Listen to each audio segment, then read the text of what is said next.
All right. Hello, everyone, and welcome to another episode of Plugged In. I'm Ellie Mandelbaum, an industry veteran who decided to do more than just listen to podcasts, but actually start one in which I interview people much smarter than me. In this episode, we are speaking with Yoni Assia, the founder and CEO of social investment network eToro, which was founded in 2007, if I'm correct. It has over 9 million users. It's the world's leading social trading platform, offering a wide array of tools to invest in the capital markets, also on the leading cusp of the crypto and blockchain evolution. Yoni founded eToro, and before eToro, Yoni was a co-founder and development manager of CD Ride, the world's first on-ride video technology company. Previously, he was a programmer and project manager in the IDF. Yoni, welcome to the show, and I hope I covered everything. If not, why don't you fill in the blanks on your background, and we'll start there. Thank you very much for having me on the show, and you actually covered it very nicely. Perfect. So we'll just jump right in then. So, when do you know you want to start and build a company? Well, I've been passionate about finance and technology since I was around 13. So we've talked a lot about the stock markets and capital markets in my house. My father has also been a CEO and a founder of a publicly traded company on NASDAQ. And I've been also passionate about technology since I was very young. So I started developing when I was about 13.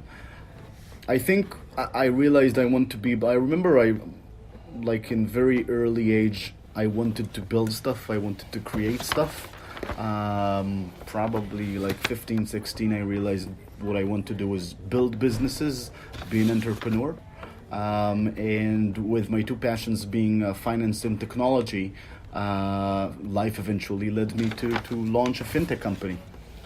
And so from, you left CD Ride, right? And so after that, you saw the writing on the wall. What made you want to jump into the financial market, though? I mean, you had E-Trade, you had a couple of trading platforms out there, but definitely no social aspect to it. There wasn't. I mean, there was stock. I think StockTwits was around maybe, but there wasn't a huge aspect on the social side. So first, I was passionate about capital markets, as I mentioned.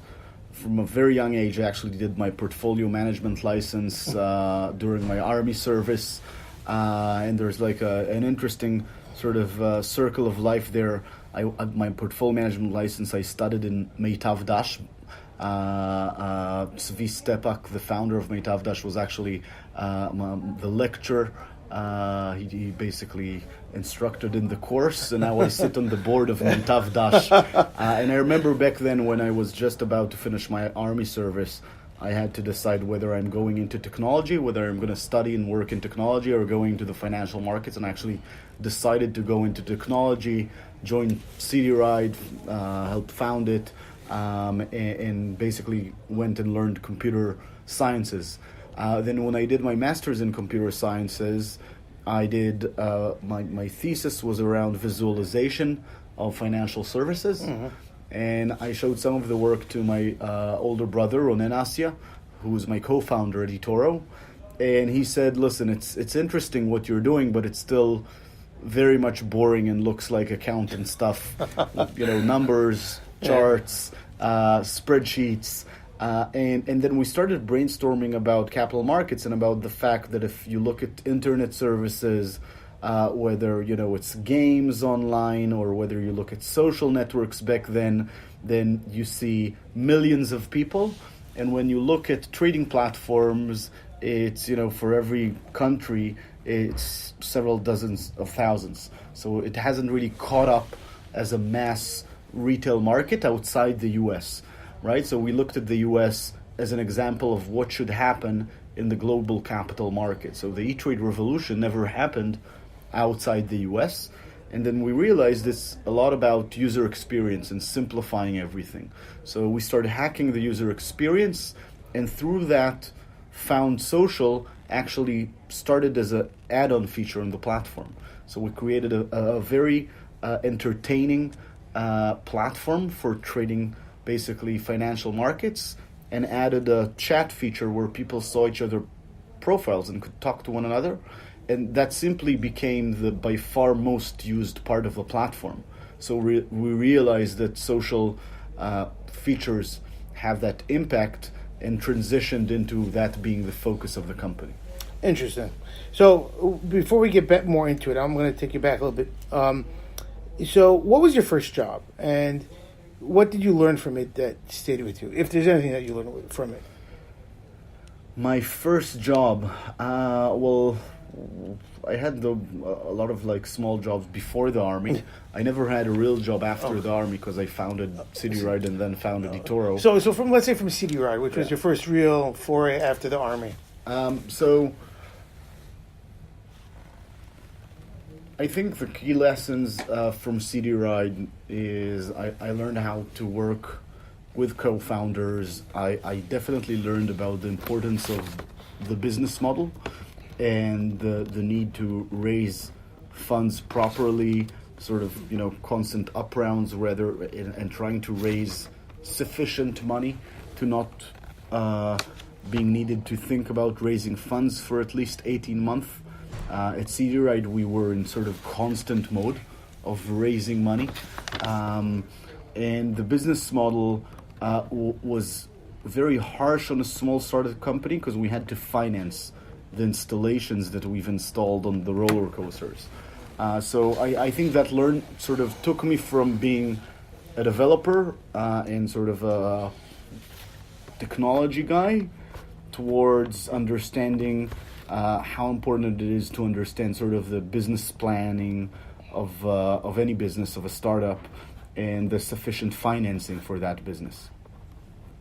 Oh, interesting. And so, is there anything? And this, I ask this to pretty much anyone who gets comes and sits with me. Is there anything that you feel that really bothered you, growing up, or at CD Ride that you like were really frustrated, and how did you overcome it?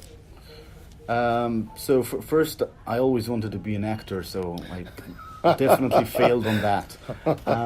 But again, as I mentioned before, I think in City Ride we sort of constantly had to raise money, then we've spent the money, and we were in constant sort of funding cycle. Yeah. And I think that was one of the most important things in eToro is every time we've raised funds, we've raised them sufficiently before we had to. So we almost always raised funds when we still have significant amount of funds in our cash balances, and always try to raise money for at least another 18 months. So we always manage the company to make sure we have sufficient money for the next 18 months. And I think that helped us a lot at eToro, where we failed to do that properly at CD Ride. Okay, so so the early days, you and your brother pretty much are coming up with eToro, right? And you built the platform, you put it out there. How did you get traction to start? Did you share with friends and family to start? Did you push it out there? Did you try and get paid advertising? How do you get that initial growth? And then, from there, how do you grow it a little bit even further? So we actually had an amazing run in the first couple of years. We were, I think, by far the simplest sort of platform to trade online outside the US, and actually used quite effectively paid marketing. So both back then it was mostly Google and affiliates, and we've learned how to do sort of ROI driven marketing. We brought on at a very early stage a very good sort of VP online marketing that understood very well how to sort of spend money to acquire customers and how to measure their LTV. We took a lot of the know-how in Israel that was quite popular back then in several industries and implemented it in a new industry. And that just took off very fast, and we felt comfortable sort of putting sort of the moving forward quite fast. First, I think 12 months. We launched it in September 2017. And then our marketing budget was 10,000, then 20,000, then 40,000, then 80,000, then 160,000, 320,000. The first year of operation, if I remember correctly, we already have $5.5 million in revenues in 2008. 2008. Wow. And so you already knew. So you already knew you were onto something. Or you saw this. You saw that there's something to really work with and build. So, how did did you think it'd be as big as it is today? I mean, when you were planning that, and we'll get into some of the financing, because I know you've raised a really tremendous amount of money from VCs and from private investors as well. But, you got traction, you're building the first year revenue, the first year you're making $5 million in revenue, which is pretty astonishing. I mean, a lot of companies really weren't doing that in the first year. How do you start building a company, right? From the time you and your brother started to that end of the year, how many people did you ramp up to? What, through the first 2 years? Yeah, first 2 years.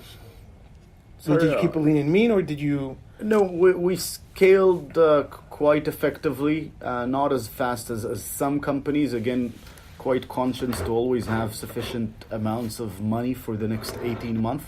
But I think by the end of 2008, we were probably at least 50 people.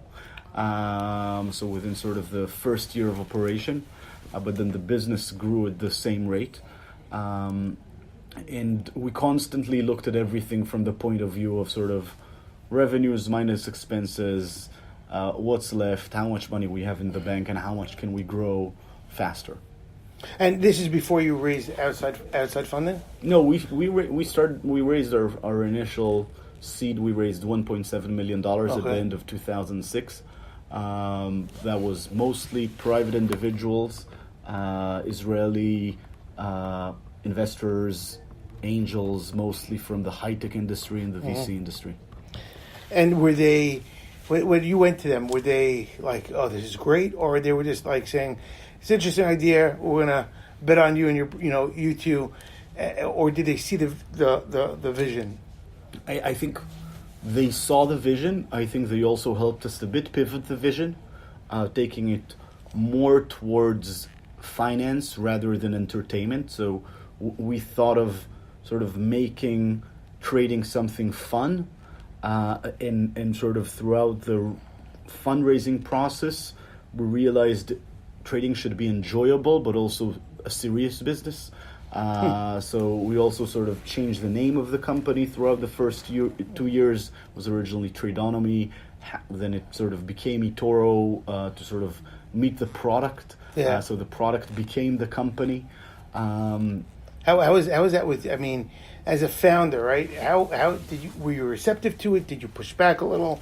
Because again, I know one of the issues with founders, and this is most founders, it's a very ego-driven, right? It's your baby, right? You have an idea in your head, and the good thing is you want to see it succeed, so you will get to that point of listening to other people. But initially, it somewhat hurts to say, okay, this guy who wants to give me money is telling me what I'm thinking of is not really the vision that is needed to grow the company. So I think, everything is about balance. I generally say to entrepreneurs, you should tell your story to as many people as possible, and that's what we did. I think we met 40 or 50 different angels back then. Some of them clearly told us that the business wouldn't work. For various reasons. Some told us that you can't build a fintech business out of Israel. This was before the term fintech was invented. Yeah. So it was, you can't build a global financial services company out of Israel. If you want to make this serious, move to either London or the US, because you can't run global financial services from Israel. But then I had this story from my father who told me that when he started selling software from Israel back in the early 90s, people told him, you can't sell software out of Israel. You should focus on selling oranges. So it's just cycles of what you can sell out of Israel. But we heard a lot of people telling us that that the concept is just a bad idea. We heard a lot of people explaining to us why we can't do it. And then we heard some people who sort of looked at what we're doing and said, it's smart, but you need to change it a bit. And a lot of people who sort of focused also on the team and told us, so Guy Gamzu was the lead investor. Guy was the second. He was on my second podcast. So Guy really believes in people, and he told us that as we started, he told us like, ideas can fail while team can still win. And if you understand that and open your ears and pivot to the market and see how other ideas resonate with the market, then the company can grow beyond the initial idea. And we listened a lot to Guy. We listened a lot at the first stage, and he was very helpful in also helping us understand the importance of recruitment, HR, org structure. So we built from the get-go. We built a very good team. Some of them, by the way, still VPs in eToro. So two of my management members have been with eToro from 2007. That goes into my next question. My next question was, when you're scaling, right? How do you? I mean, especially early, finding good people, right? So, what qualities do you look for in employees? Especially you also have, and the retention aspect to it, right? The loyalty. So those two, how do you get those? So first of all, when you start the business, we were very conscious. We wanted to find people who sort of were looking for their step up, right? Just like what we're doing, right? So we didn't hire, these highly paid executives. We hired people who wanted to become sort of C-level executives in a startup and wanted to take that jump with us. I'm not sure that's a good advice I'm giving right now, because maybe the market has changed right now. For me, when we did the early recruits, it was very important to focus on compensation through equity rather than through cash. So to make sure people sort of have a stake in the company versus sort of getting paid what they used to be getting paid elsewhere. So somebody came to me and said, expect X. My offer was 0.7X on cash, and then equity on top of that.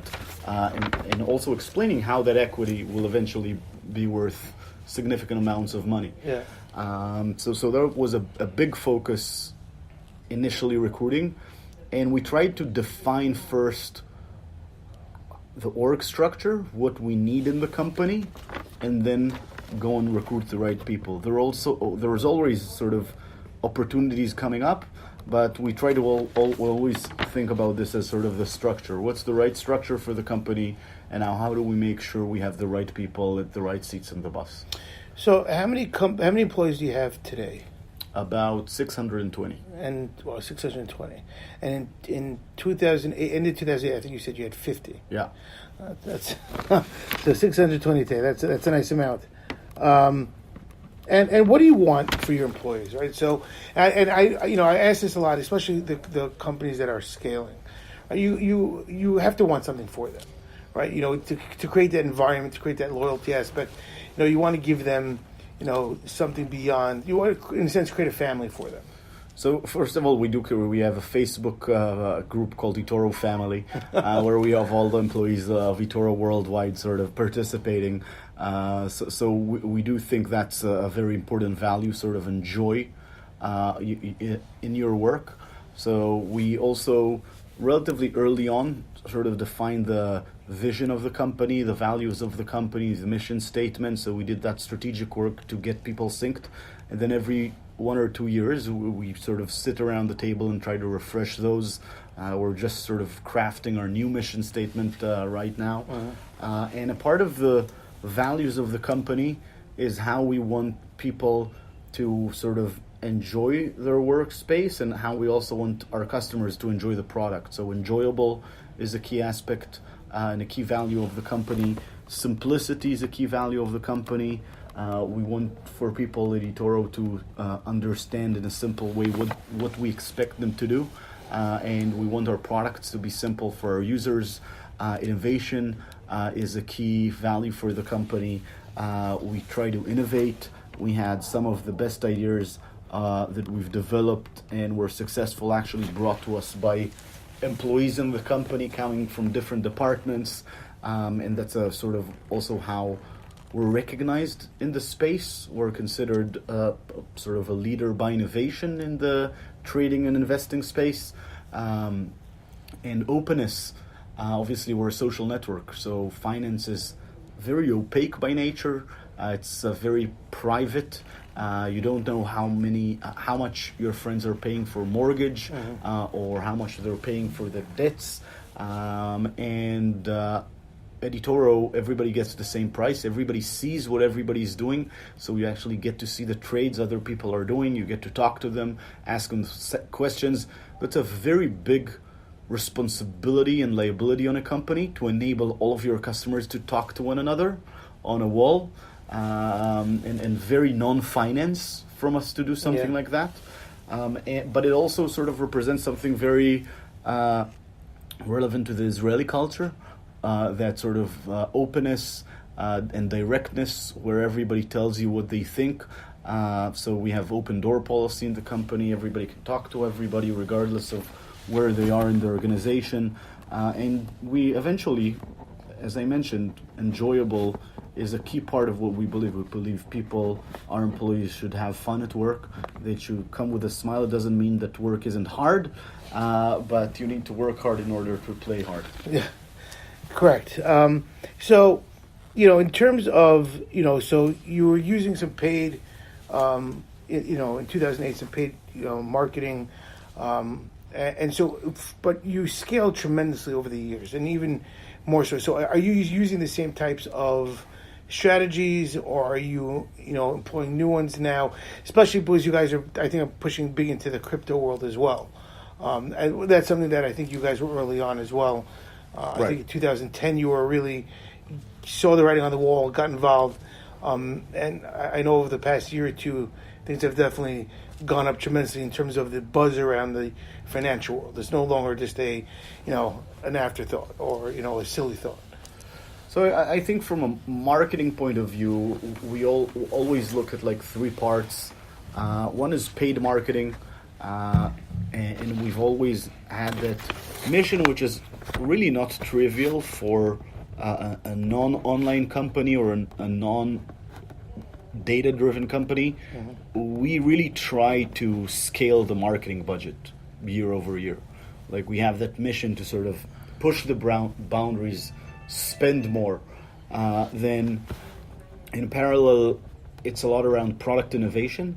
So trying to understand what users will look for next year, and also understand how that translates into USP, into messaging, into sort of organic marketing. So when you launch a product, we ask ourselves, are people actually going to write about this product?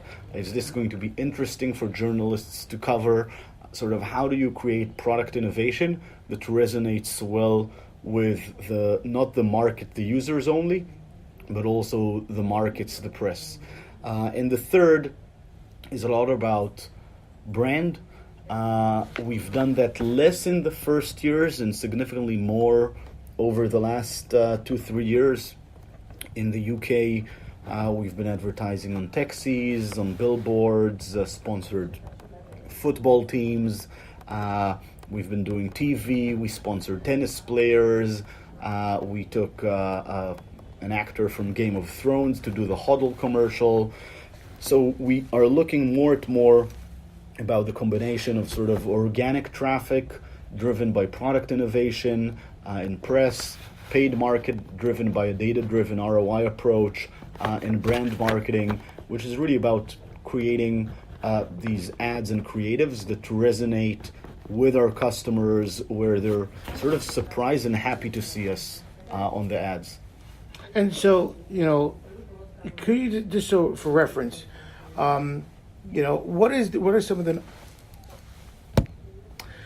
So this is give me some type of reference.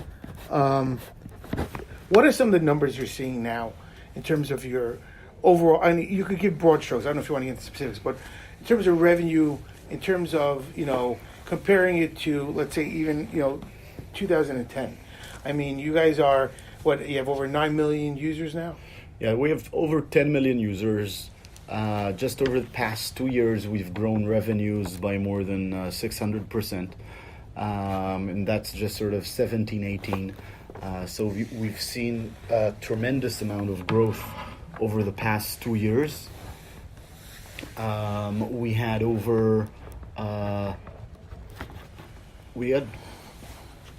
about $1 trillion of trading volume in 2018, which is a very big milestone, with over $1 billion in new customer deposits. So we've had a lot of sort of money in both deposited into the platform and then traded in the platform. And we've seen, I think just last year, our users grow by about 2 million users. 2 million users in the last year. Yeah. Got it. And so, all right, so I want to get a little bit more into the, capital raising that you guys done. All right, so you raised a seed round early on, and then you've raised, I think, from what I read, 62 million from VCs, and then you raised 100 million from private investors. No, we raised the initial round from Israeli angels. Okay. Then we had the BRM group, okay, sort of leading the second round in the company. I think that was 2008. Then we had U.S. investors, which actually include Howard Linson, the founder and CEO of StockTwits, and Spark Capital lead the C round. Then we had Sberbank, Ping An, and Commerce Bank, three of the top 100 financial institutions in the world, lead the D round, which was 2015, which was about $32 million. And then we just about a year ago closed $100 million, which was our E round. So in total, we raised $162 million. But the last round, the $100 million, was still institutional investors. So the largest broker in Japan, investment house in Korea, a listed investment house in Hong Kong, a lot of sort of foreign investors that typically invest in fintech. It's a lot of pressure on you. It's a lot of pressure on me, definitely. Definitely. That's a lot of pressure. I mean, building a unicorn and in fintech coming out of Israel, it's not an easy thing to do. So with that, I mean, I want to get to crypto a little bit, just so, because I want to really hear from you how much you're going into it. And I know you've written white papers about it. Could you just tell us a little bit more about that and what you think, your plan is for 2019 and 2020? Sure. So we started looking at Bitcoin in 2010. So very early on. I got super excited about it because it reminded me of the early days of the internet. Plus, I've been sort of thinking about the fact, when I founded eToro and realized that financial services, while it's in theory a completely digital world, and probably still the biggest digital world in the industry that exists, it's completely broken. So everything is disconnected. All the banking systems and trading systems and the pipes are all archaic. The banks are still based on COBOL language from the 70s.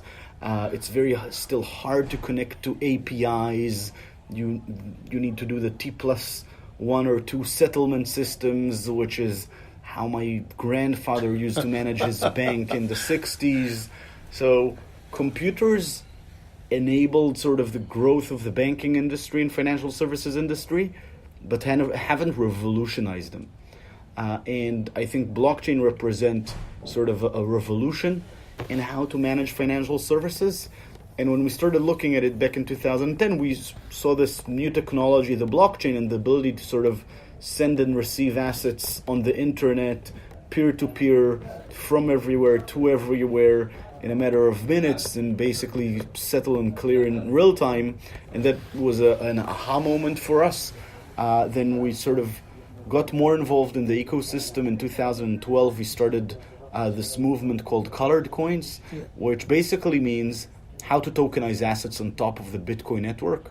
We were very lucky to get a very smart a young guy called Vitalik Buterin to work with us, the founder of Ethereum. So he actually joined us to write the white paper. We paid him with Bitcoins, and then he sort of came to the conclusion that the Bitcoin network doesn't scale well to asset tokenization, and went and sort of set up Ethereum in parallel. And so you helped found that Ethereum. We inspired Vitalik to sort of understand more about our sort of vision of tokenization of assets, and he took that a step further with Ethereum, both with sort of tokenization of assets on Ethereum, but also with a Turing complete idea of smart contracts, which was definitely a step further from what we initially thought about. And then for a while there, the organization actually felt I was sort of trying to pull the organization into crypto, and that the customers weren't there. And they were right, because up until 2017, so we started trading in 2013, end of 2013, Bitcoin to our clients, so they could trade Bitcoin with us. And only about 2% of our clients actually traded Bitcoin until 2017. By the end of 2017, it was more than 80% of our users. So we had a 40x growth in the percentage of users in eToro trading crypto. So it took a while before sort of the world caught on.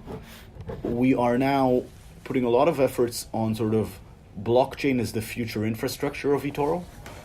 There's a big difference on how you manage a financial institution if you assume that your database is sort of the set of truth and you need to sort of constantly validate it, or you think about your blockchain and tokenization of assets, and how do you create sort of all of the assets of the companies, all of the sort of liabilities of the companies to its customers on top of the blockchain, and how do you move those assets both internally and potentially transfer them to the clients. So the way we look at sort of crypto and the blockchain is infrastructure of fintech sort of 3.0, and potentially disrupting the entire financial services industry.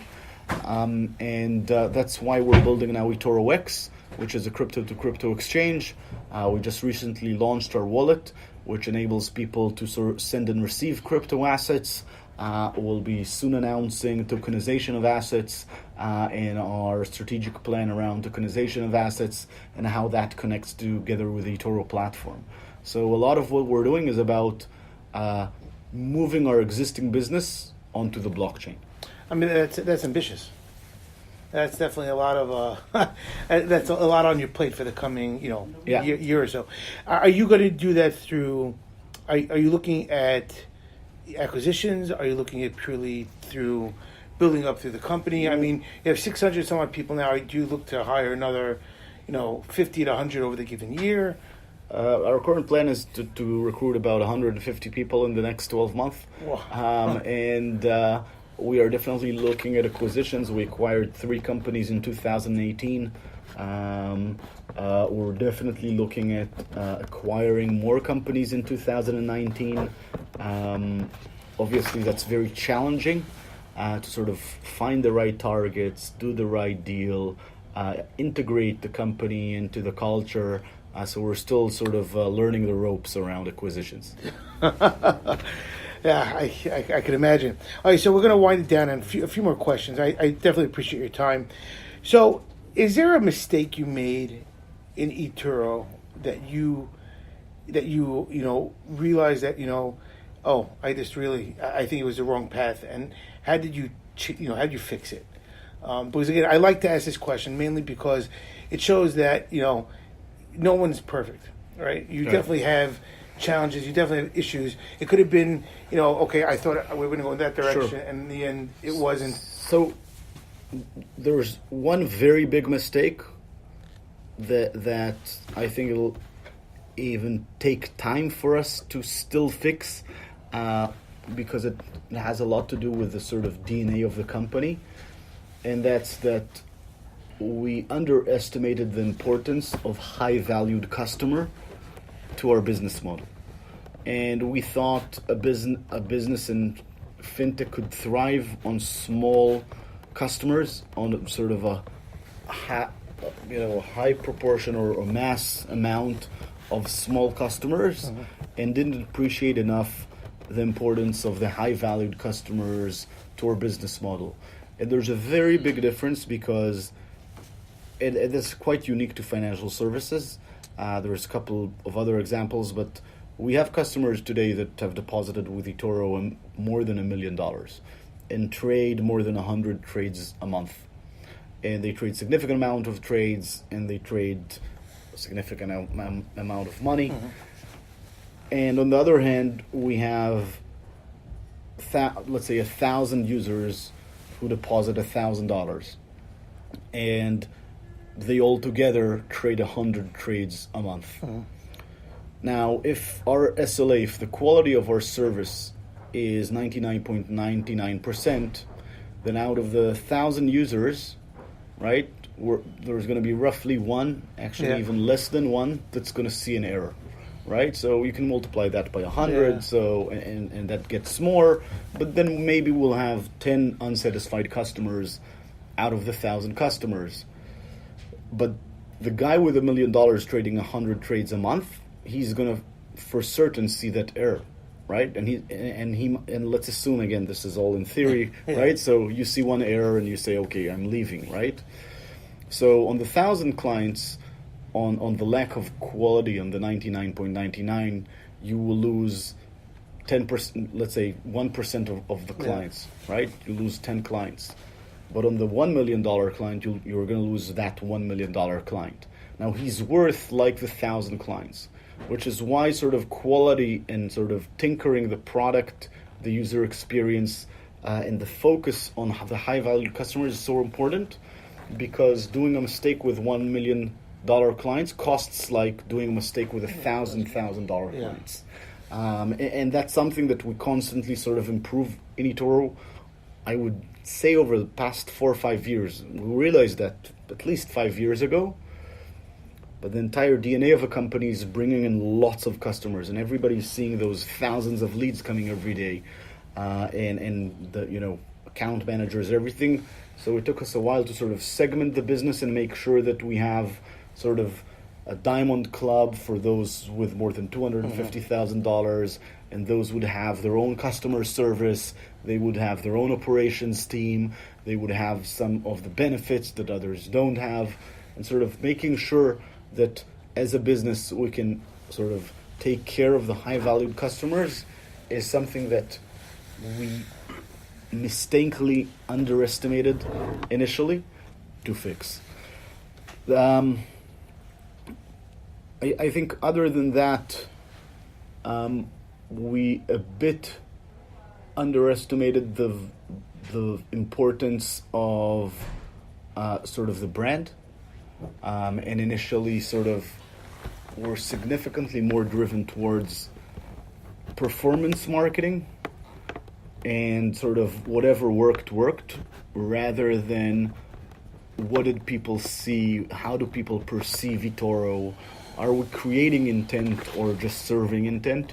And I think that's also sort of maybe a sort of a maturing of a company, but I think that's definitely something we're constantly striving to improve as well. All right, so 2 more questions, and then we'll just wrap it up. So is there something that you do on a daily basis that keeps you on top of your game? Whether it's technology, like an email program, or is it, working out in the morning, exercising? Is there something that you do that keeps you, focused? And it doesn't have to be anything. No, I don't think so. I mean, there was some sort of very important weekly routines, I think, for a CEO, probably for every manager, but, I have weekly meetings with every person I manage. And we have a weekly management meeting, which a lot of people complain is too long, like a 4-hour management meeting every week. But I think that keeps everybody on their toes and everybody synced. And I think startup mode, before you have proper processes and procedures and routines, it's very important to over-communicate.